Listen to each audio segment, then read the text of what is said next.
My wife locked me out of the house in winter because I refused to fire my female coworker again. I was standing in my driveway at 11:30 on a January night in Minnesota, watching my breath turn to frost in the air, when I realized my wife had actually done it. The deadbolt clicked from inside, then the chain, then nothing, just silence, and the kind of cold that makes your lungs hurt. I knocked again, softer this time, because part of me still couldn't believe this was happening. The porch light went off. That's when I knew. She'd really locked me out. In 20-degree weather, in a t-shirt and jeans, no coat, no phone, no keys, because I'd refused to fire Catherine Cho for the third time in 8 months. I'd been working at North Star Engineering for 6 years when Catherine joined our team as a senior structural analyst. She was 41, married with 3 kids, brilliant at her job, and completely professional. We worked together on bridge projects, spent hours in meetings reviewing load calculations and stress analyses, sometimes grabbed coffee in the break room to discuss design problems, normal coworker stuff, nothing remotely inappropriate. But my wife, Amanda, had decided that any woman I worked with was a threat. Catherine was just the latest target in a pattern that had been escalating for 3 years. Before Catherine, it was Jennifer from accounting. Before Jennifer, it was our receptionist, Diane. Amanda wanted them all gone, fired, transferred, removed from my life entirely. And when I refused, she punished me, withheld affection, gave me the silent treatment, made scenes at company events, but she'd never done anything like this. I stood there shivering, trying to figure out what to do. We lived in a subdivision 20 minutes outside Minneapolis. Houses spread out, half-acre lots, the kind of neighborhood where people minded their own business. It was a Wednesday night. Most of our neighbors were already asleep. My car was in the garage, which I couldn't access without going through the house. Amanda's SUV was in the driveway behind me, but she had the keys inside with her. The nearest house with lights still on was the Kowalski's place, 3 doors down. I started walking. The cold hit me in waves. Minnesota winters don't mess around. 20 degrees with wind chill pushing it down to single digits. My hands were already going numb. I'd been wearing a t-shirt and jeans because I'd been home, sitting on the couch, watching the news after dinner when Amanda started in on Catherine again. We'd had the same fight a dozen times, but tonight she'd given me an ultimatum. Fire Catherine by Friday or don't bother coming home. I'd laughed. Actually laughed, because the idea was so absurd. You can't just fire someone because your wife is jealous. Catherine hadn't done anything wrong. She was a good engineer, a good person, and firing her would be illegal. I'd told Amanda that. She'd told me to get out. The Kowalskis weren't home. Their driveway was empty, house dark. I kept walking. The Hendersons were next, but they were an elderly couple who went to bed at 8. I didn't want to give them a heart attack by pounding on their door at midnight. My fingers felt like they were burning now, that sharp pain that comes right before numbness sets in. I shoved them under my armpits and kept moving, looking for any sign of life. Finally, I saw lights at the Stevenson house, 6 houses down from mine. I knew them vaguely, had waved a few times, talked about lawn maintenance once. I knocked on their door, probably harder than I meant to, desperation making me clumsy. A man in his 50s opened up, took one look at me shaking on his porch, and pulled me inside without a word. His name was Bill. He got me a blanket, made me sit by the fireplace, brought me hot coffee that I couldn't hold without spilling because my hands were shaking so badly. His wife, Margaret, came downstairs in a bathrobe, took one look at the situation, and asked the question that mattered. Did your wife do this to you? I told them everything. About Amanda's jealousy, about Catherine, about the escalating demands to fire women I worked with, about how tonight had been the final straw. Bill and Margaret exchanged a look I couldn't quite read. Then Bill asked if I wanted to call the police. I said no. I still thought this could be fixed. Thought Amanda would cool down, realize how crazy this was, let me back in.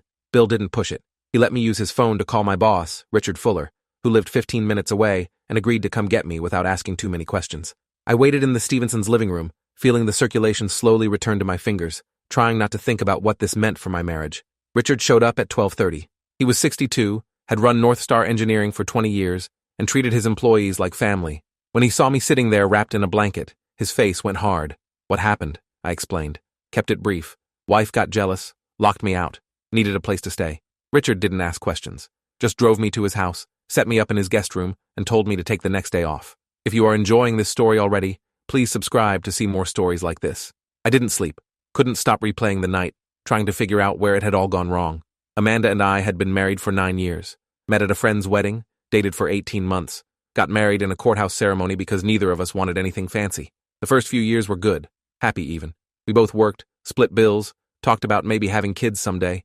Then I got promoted to project manager at North Star, started making better money. Amanda quit her job at a salon to focus on finding herself, which apparently meant spending her days on social media and developing an obsessive interest in my female coworkers. The first red flag was subtle. She'd asked about Diane, our receptionist, in this casual way that didn't feel casual. Is she pretty? Does she flirt with you? Why does she always smile so much when you walk in? I brushed it off. Diane smiled at everyone. That was her job. But Amanda kept asking, kept probing, started showing up at my office unannounced to bring me lunch, but really to check if Diane was there. When Diane quit 6 months later to move across the country, Amanda celebrated like she'd won something. Jennifer from accounting was next. Amanda found her on LinkedIn, saw that she was young and single, decided that meant something, started accusing me of having lunch meetings I never had, conversations that never happened. When I showed her my calendar, proved I'd been in client meetings or on job sites during the times she claimed I was with Jennifer, she said I was lying, said I'd doctored the evidence. Jennifer transferred to our Chicago office a year later for a promotion. Amanda threw a party. Just the two of us, champagne and takeout, celebrating the removal of another perceived threat. I should have seen the pattern, should have recognized that this wasn't normal jealousy. This was something deeper, something broken. But I kept telling myself she'd get better, that it was just stress, that she'd learn to trust me. Catherine Cho joined North Star 8 months ago. She was everything Amanda hated, confident, successful, attractive, in a completely understated way. She also happened to be one of the best structural engineers I'd ever worked with. We collaborated on the Riverside Bridge project, spent long days reviewing specifications and running load simulations. Purely professional. But Amanda saw the name on my calendar, looked her up online, and decided Catherine was the enemy. The first demand to fire Catherine came in October. Amanda had shown up at my office unannounced, walked past Diane's replacement without signing in, and found me in a conference room with Catherine and 2 male colleagues reviewing foundation designs. Amanda stood in the doorway, arms crossed, staring at Catherine with this cold, assessing expression. I excused myself, walked Amanda out, asked what she was doing there. Who's the Asian woman? She asked. Catherine Cho. She's a structural analyst on my team. Why? She's pretty. She's a colleague. I want her fired. Just like that. Not requested. Not suggested. Demanded. I'd tried to explain that you can't fire someone for being female and working with your spouse. Tried to make her understand that this was my career, that I couldn't just eliminate every woman from my professional life. She didn't care. Gave me 2 weeks to find a reason to fire Catherine, or she'd make my life hell. She wasn't bluffing. For 2 weeks, Amanda called my office 30 times a day, showed up randomly to check on me, sent Catherine nasty messages on LinkedIn before I found out and made her stop. Made scenes at company happy hours, once cornering Catherine in the bathroom to tell her to stay away from her husband. Richard Fuller pulled me aside after that incident, told me gently but firmly that my wife couldn't keep harassing our employees, that if it continued, it would affect my job.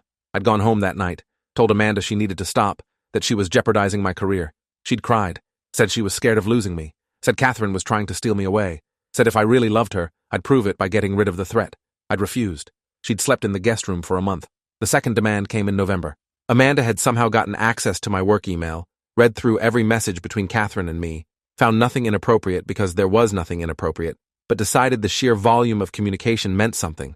We emailed constantly because we were working on the same project. That's how collaboration works. Amanda didn't see it that way.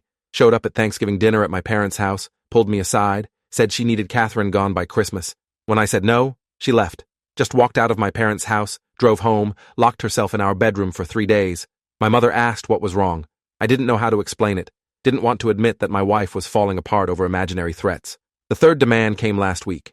Catherine had won an industry award for her work on the Riverside Bridge. Local news did a feature. The article mentioned me as the project manager. Amanda saw it online, saw our names together in print, and lost it. Threw my laptop across the room, smashed 3 plates, screamed that I was humiliating her, that everyone would think I was cheating, that Catherine needed to be fired immediately. I'd tried to calm her down, tried to explain, again, that Catherine was just a coworker, tried to hold her while she cried and raged and accused me of betraying her. Nothing worked. She'd spent the last week escalating, calling my office even more frequently, showing up at job sites, following me to the gym, going through my phone every night while I slept. I'd started sleeping with my phone in my car just to avoid the fights. That's when she'd given me the ultimatum: fire Catherine by Friday or get out, and when I refused, she'd made good on the threat. I got up Thursday morning in Richard's guest room, still wearing yesterday's clothes, and called my lawyer, Daniel Greenberg, family law attorney, 23 years in practice. His office was in downtown Minneapolis. I'd never needed a lawyer before, never thought I'd need one for this, but here we were. Daniel listened to my story without interrupting. When I finished, he asked 3 questions. Has she ever been violent before? Do you have anywhere safe to stay? Do you want a divorce? The answers were, kind of, yes, and I didn't know. The kind of required explanation. Amanda had thrown things during fights. Plates, books, once a vase that shattered against the wall 6 inches from my head. She'd never hit me directly, but the property destruction felt like violence. The throwing things at me, the rage, the complete inability to regulate her emotions when she felt threatened. Daniel made notes. Asked if I'd documented any of it. I hadn't. Hadn't thought I needed to. He told me to start. Told me to file a police report about last night. Told me that locking someone out in winter weather could be considered domestic abuse in Minnesota, especially if it resulted in injury. I looked at my hands. The tips of 3 fingers on my left hand were white and numb. Frostbite. Minor. But there. Daniel gave me the name of a clinic. Dr. Lisa Montgomery, family medicine, treated domestic violence cases. He said to get the frostbite documented. Medical records would matter if this went to court. I went to the clinic. Dr. Montgomery was in her 50s, calm and professional, with the kind of face that had seen everything and wasn't shocked by any of it. She examined my fingers, took photographs, wrote detailed notes about the frostbite pattern and how it was consistent with prolonged exposure to cold temperatures. Asked how it happened. I told her. She didn't react, just kept writing. Then she asked the question I'd been dreading. Has your wife done things like this before? I told her about the thrown objects, the escalating control, the constant surveillance, the demands to fire my coworkers. Doctor. Montgomery set down her pen. Mr. Callahan, what you're describing is a pattern of controlling and abusive behavior. The fact that she locked you out in dangerous weather suggests an escalation. I'm required to document this, and I strongly recommend you consider whether you're safe returning to that environment. She's never actually hurt me, I said. She hurt your fingers, and she could have hurt you much worse. Hypothermia can kill in the temperatures we had last night. She was right. I knew she was right. But admitting it meant admitting my marriage was over. I filed a police report that afternoon. Officer Kevin Daniels, 14 years with the Minneapolis PD, took my statement at the station. He was maybe 40, built like he spent a lot of time at the gym, with the kind of neutral expression cops develop from hearing terrible stories all day. I told him what happened. He asked if I wanted to press charges. I said I didn't know. He said I didn't have to decide right away, but the report would be on file if I needed it. He also mentioned that Minnesota had laws about domestic abuse that didn't require physical contact, reckless endangerment, emotional abuse, coercive control. All of it could potentially apply to my situation. I thanked him and left. Drove back to Richard's house, where I'd been staying for 2 days now. Richard was understanding about it, told me to take all the time I needed, but I could tell he was worried. Not just about me, but about the situation at work. Amanda had called the office 18 times since Wednesday night, left voicemails for Catherine that ranged from crying to threatening. Catherine had brought them to HR.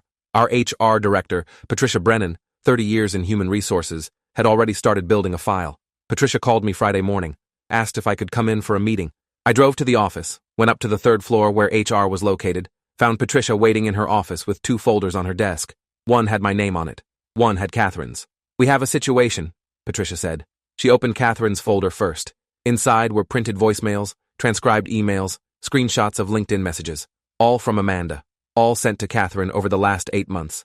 Some were pleading, begging Catherine to leave me alone. Some were angry, accusing Catherine of being a homewrecker. Some were threatening. The worst one, sent Wednesday night after Amanda locked me out, said, "If you don't quit, I'll make sure you regret it. I know where you live." Patricia looked at me with something like pity. "Your wife has been harassing one of our employees for months. Catherine's been documenting everything, but she didn't want to make it official because she knows you're married. But after that last message, she doesn't feel safe. She's filed a complaint. The company has to take action." "What kind of action?" I asked, though I already knew. "We're filing a restraining order on Catherine's behalf against your wife. We're also recommending you do the same. And we need you to understand that if your wife continues this behavior, it could affect your employment here." My hands started shaking again. Not from cold this time. "This could cost me my job? We don't want it to. You're a valued employee, but we have a responsibility to maintain a safe workplace. If your wife keeps showing up here, keeps harassing our staff, we can't allow that to continue, even if she's married to one of our managers." She opened my folder. Inside was documentation I didn't know existed. Security logs showing every time Amanda had entered the building without authorization. Complaints from other employees about her behavior at company events. Notes from Richard about the bathroom incident. A written warning I'd never seen about maintaining professional boundaries and ensuring family members didn't disrupt the workplace. "When was I supposed to get this warning?" I asked. "Richard was going to give it to you next week, but given current events, I think you should see it now." I read through it. The warning was fair. Stated that while personal issues were understandable, allowing a spouse to harass employees and disrupt business operations was unacceptable. That continued issues could result in disciplinary action up to and including termination. I signed it. What else could I do? That night, I went back to the house. I'd been avoiding it, staying at Richard's, but I needed clothes and documents and some sense of whether my marriage was salvageable. I pulled into the driveway at 7:30. The house was dark. I used my key. The door opened. No deadbolt, no chain. Amanda was sitting in the living room in the dark, waiting. "You came back," she said. "I need to get some things. You can't leave me. Amanda, you locked me out in winter. I got frostbite. You've been harassing my coworker. The company's filing a restraining order against you." She stood up. "They can't do that. I'm your wife." That doesn't give you the right to threaten people. I wasn't threatening her. I was protecting our marriage. Our marriage doesn't need protecting from Catherine. It needs protecting from you. She moved closer. I could smell wine on her breath. If you leave me, I'll destroy you. I'll tell everyone you were having an affair. I'll make sure Catherine loses her job. I'll make sure you never work in this city again. You can't do that. Watch me. I grabbed what I could.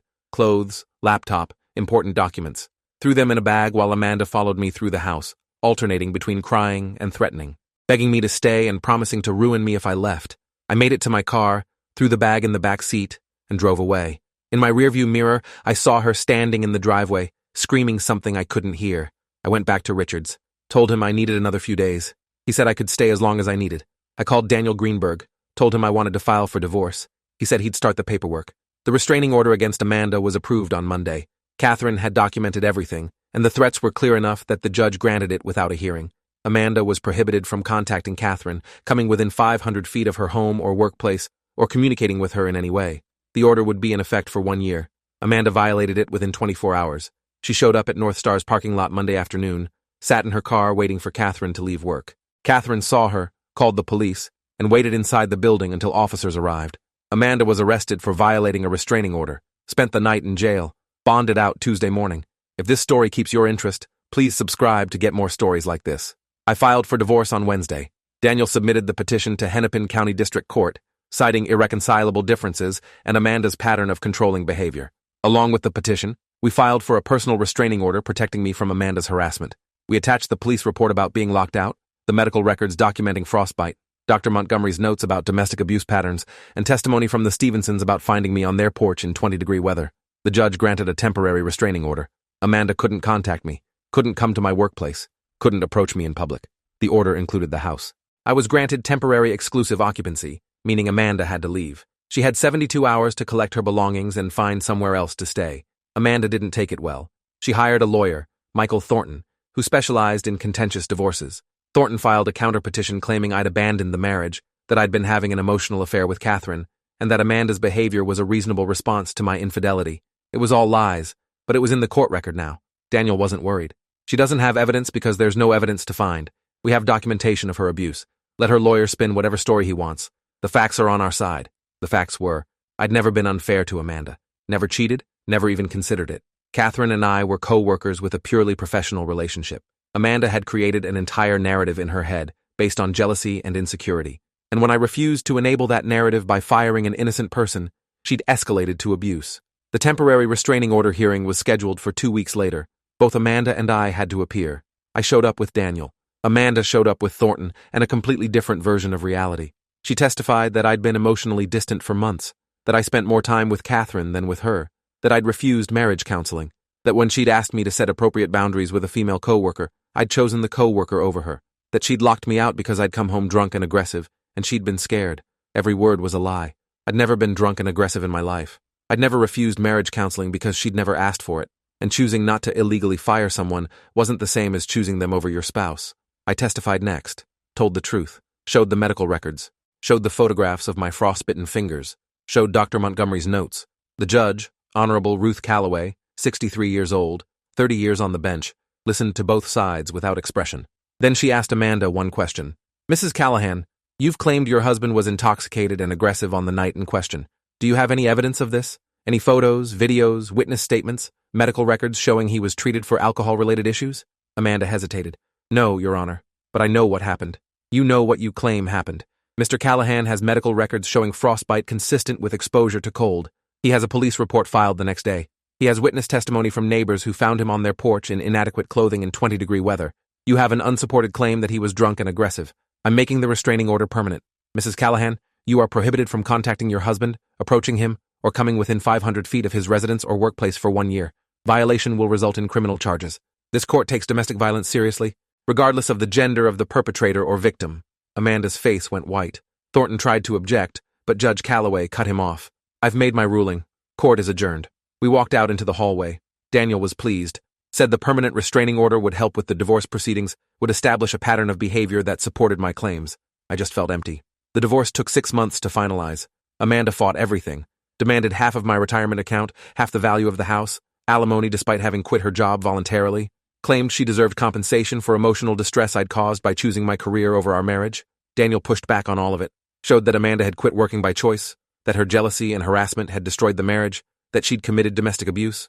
The settlement we eventually reached gave Amanda 30% of marital assets, no alimony, and required her to attend court-mandated therapy for her controlling behavior.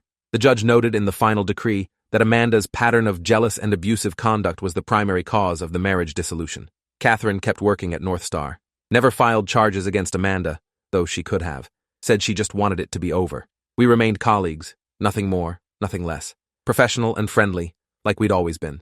Amanda eventually moved to Wisconsin to live with her sister. I heard through mutual acquaintances that she was in therapy, working on herself. I hoped it was true, not for my sake, but for whoever she ended up with next. I stayed in the house, the one we'd bought together, the one she'd locked me out of that January night.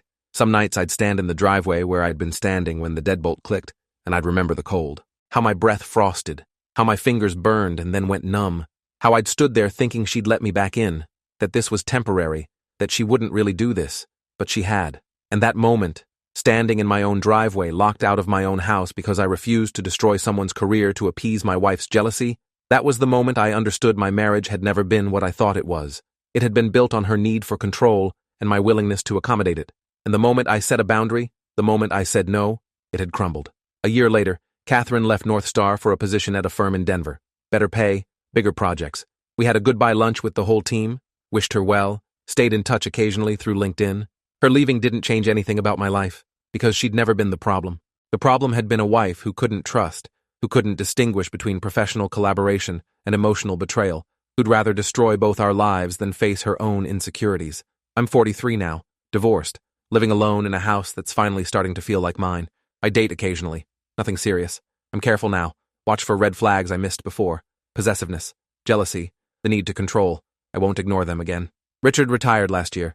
I took over as CEO of North Star Engineering. The company's doing well.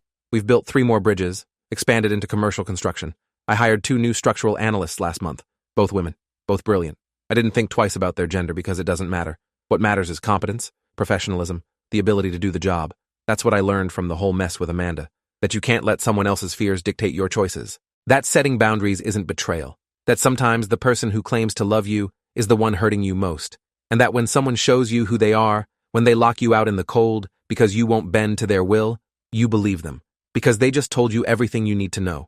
I haven't spoken to Amanda in 2 years. Don't know where she is or what she's doing. Don't need to. That chapter is closed. The frostbite scars on my left hand faded mostly. Just a slight discoloration on the fingertips that only I notice. Small price to pay for freedom. If you enjoyed this, you'll definitely want to see the next ones too. So subscribe now and let me know your take in the comments.